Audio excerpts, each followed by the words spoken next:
নমস্কার, স্নেহাস রেসিপিতে সবাইকে স্বাগত জানাই। আজ আমি আপনাদেরকে রান্না করে দেখাবো এক অপূর্ব স্বাদের রেসিপি, কাঁচা কলার ঝোল। চলুন দেখে নিই।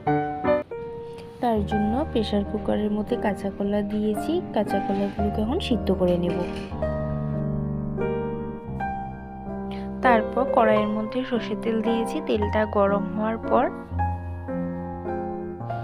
এলাচ, দারচিনি আর 4টে মতন চেরা কাঁচা লঙ্কা দিয়ে ফোড়নটাকে ভেজে নিচ্ছি।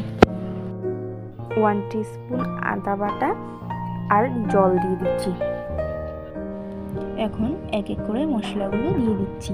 তার জন্য প্রথমে 1/2 টিস্পুন হলুদ গুঁড়ো, 1/2 টিস্পুন জিরে গুঁড়ো, লবণ স্বাদ অনুযায়ী, 1/2 টিস্পুন ধনে গুঁড়ো আর 1 টিস্পুন লঙ্কা গুঁড়ো দিয়ে মশলাটা কষিয়ে নিচ্ছি।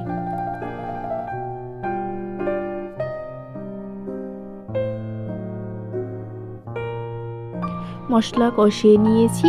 এরপর 1 টিস্পুন পোস্ত বাটা দিয়ে আবার কষিয়ে নিচ্ছি। পোস্ত আর মশলার থেকে তেল ছাড়তে শুরু করে দিয়েছে। সিদ্ধ করে রাখা কাঁচা কলা সঙ্গে আলুও দিয়েছি, দিয়ে মিশিয়ে নিচ্ছি মশলার সাথে।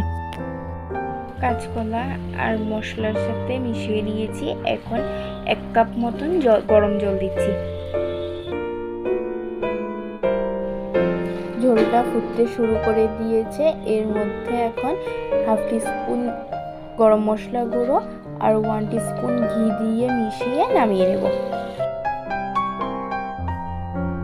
রান্নাটা হয়ে গেছে। ভিডিওটি এতটুকুই রইল। ভালো লাগলে লাইক, কমেন্ট, শেয়ার, সাবস্ক্রাইব করে দেবেন। ভালো থাকবেন, সুস্থ থাকবেন। ধন্যবাদ।